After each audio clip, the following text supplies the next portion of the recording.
Bonjour à tous, très bon début de semaine à vous. Le Premier ministre rencontre la chefferie traditionnelle et les guides religieux du Haut-Sassandra. Les actions menées par l'État de Côte d'Ivoire dans cette région au cœur des échanges. Patrick Hachi a également invité les leaders traditionnels et religieux à prôner la paix et la cohésion. Mama Traoré nous en parle. Renforcement de l'adduction en eau potable, mise en service du centre hospitalier régional rénové, construction de nouvelles voiries. Selon le Premier ministre Patrick Hachi, toutes ces actions sont la preuve que la ville de Daloa et la région du Haut-Sassandra comptent dans le projet de société du président Alassane Ouattara. Les projets de développement arrivent et que dans quelques années, vous ne reconnaîtrez plus Daloa, vous ne reconnaîtrez plus la région.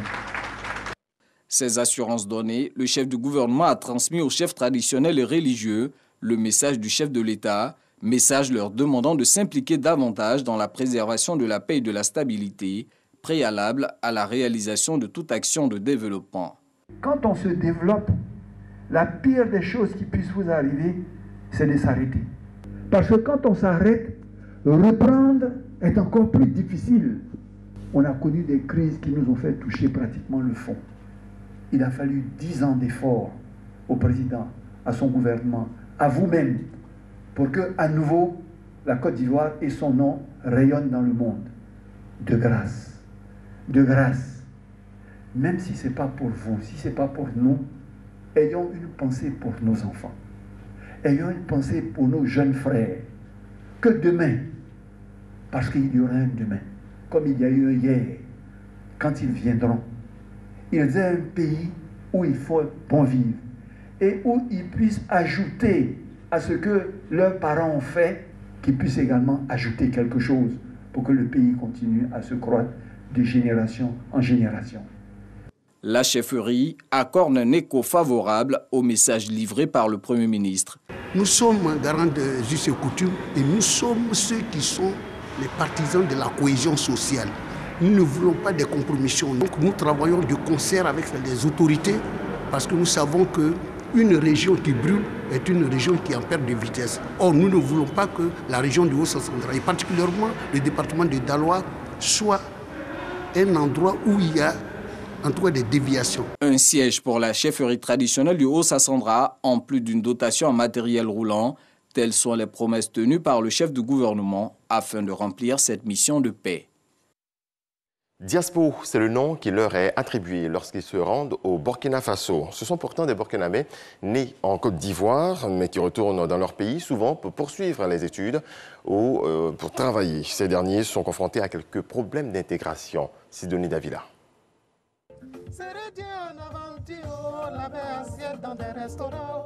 Pascal Ouedraogo est né en Côte d'Ivoire. Il a fait ses cycles primaires et secondaires à Dabou dans le sud du pays avant de rejoindre le Burkina Faso, son pays d'origine. Pascal Ouedraogo est trempé depuis son enfance dans la culture ivoirienne. On a des habitudes nobles qu'on a gardées. Moi, par exemple, j'aime beaucoup le zouglou, je dis par exemple.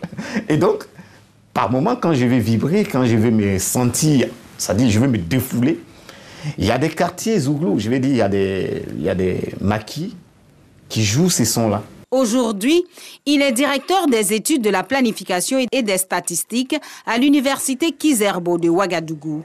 Mais son intégration dans la culture burkinabé n'a pas été facile. D'abord, on vient sans les parents et on nous confie donc à des personnes qui entendaient parler de nous, qui ne connaissent pas nos habitudes, on ne connaît pas les habitudes. Donc, on peut avoir souvent des comportements qui pourraient être interprétés autrement alors que c'est naturel pour nous, eu égard à la culture dans laquelle on a été bercé. Et donc, c'est ce mélange de chaud et de froid-là qu'il va falloir donc jauger pour essayer de mieux s'intégrer.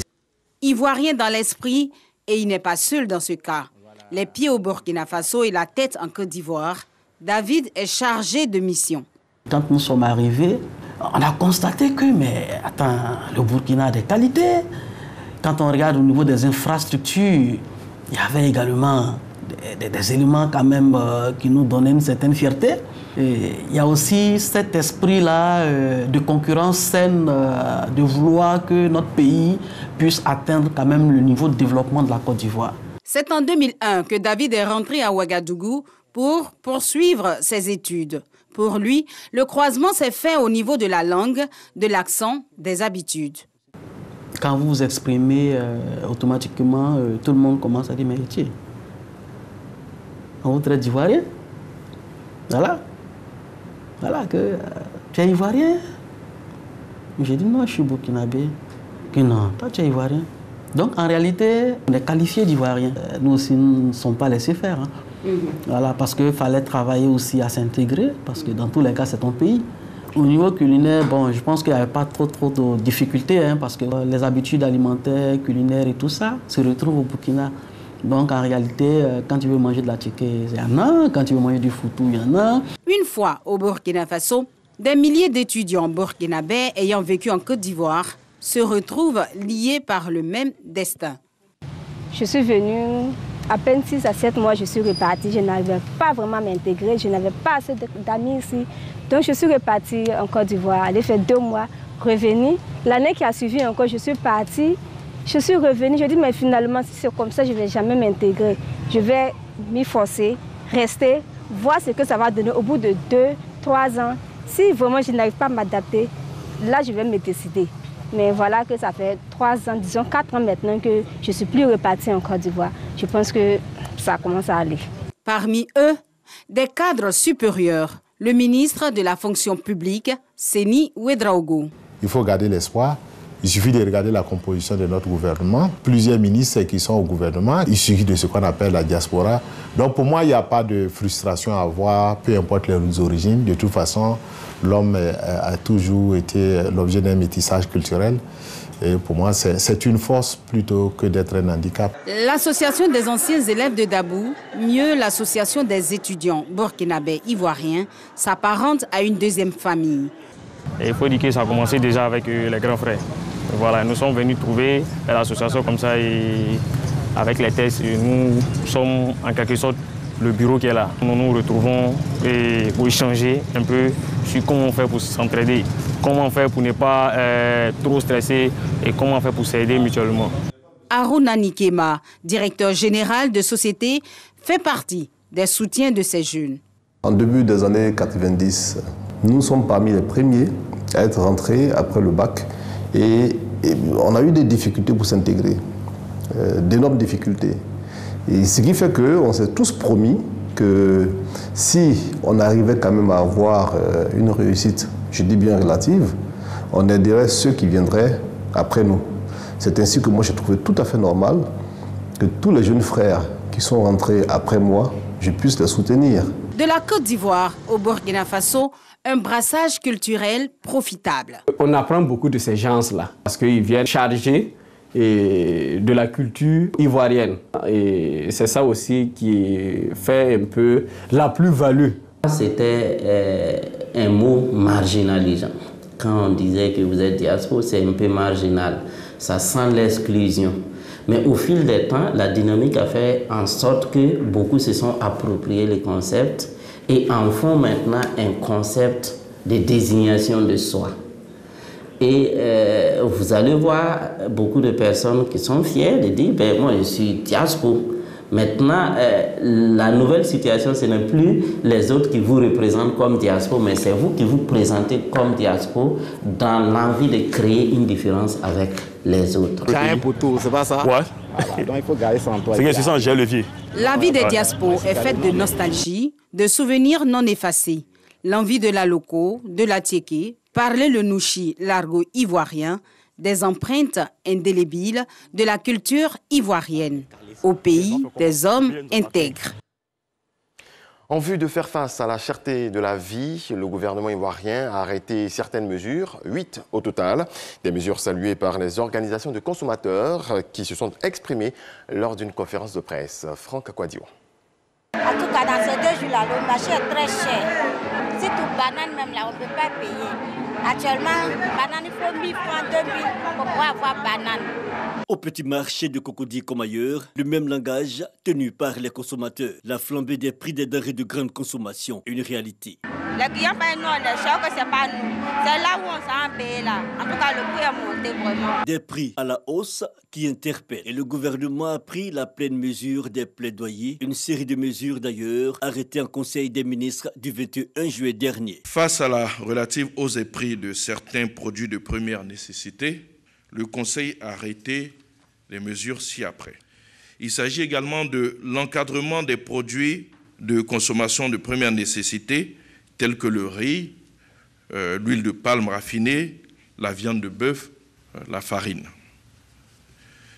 Il s'agit également donc de renforcer la surveillance du marché, notamment le contrôle de l'affichage des prix, mais également le contrôle des prix réglementés. L'intensification de la communication sur les prix et les actions menées dans le cadre de la lutte contre la vie chère. La révision de la norme ivoirienne sur le pain,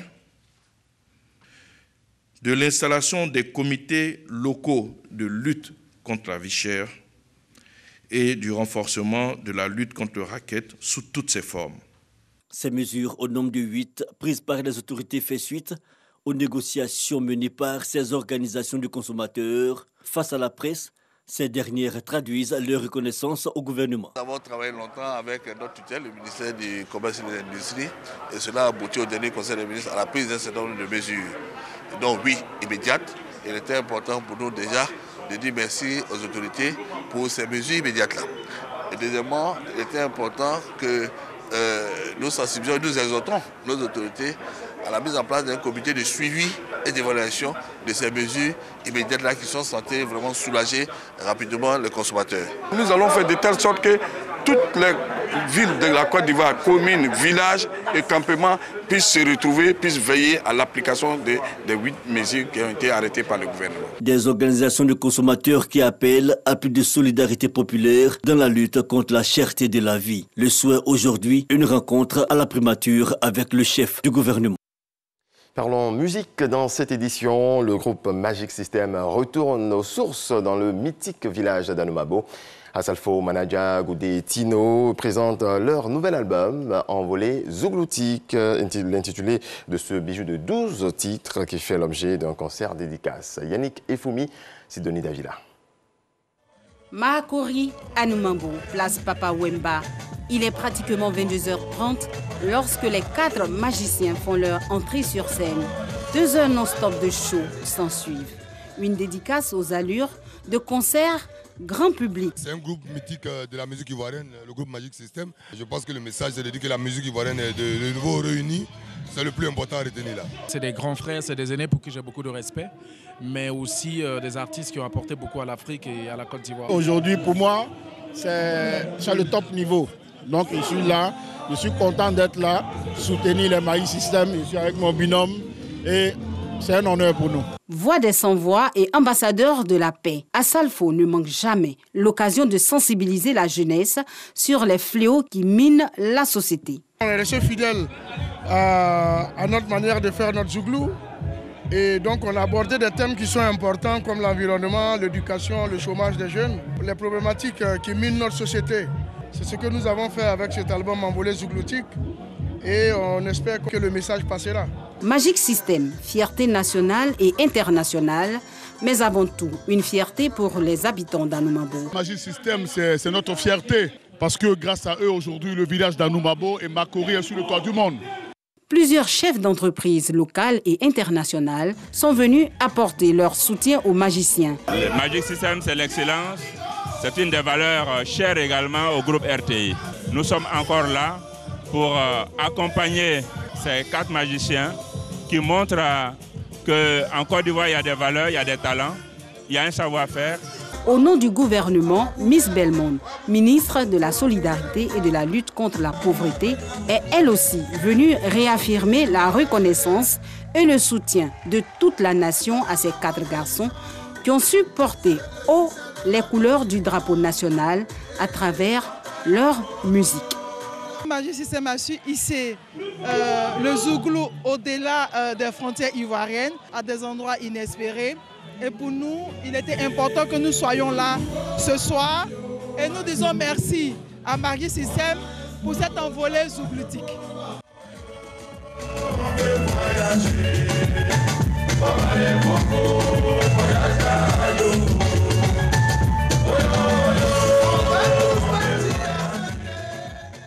Voilà, très belle journée à toutes et à tous. Merci de nous avoir suivis. L'actualité revient à 10 h. Dieu vous protège.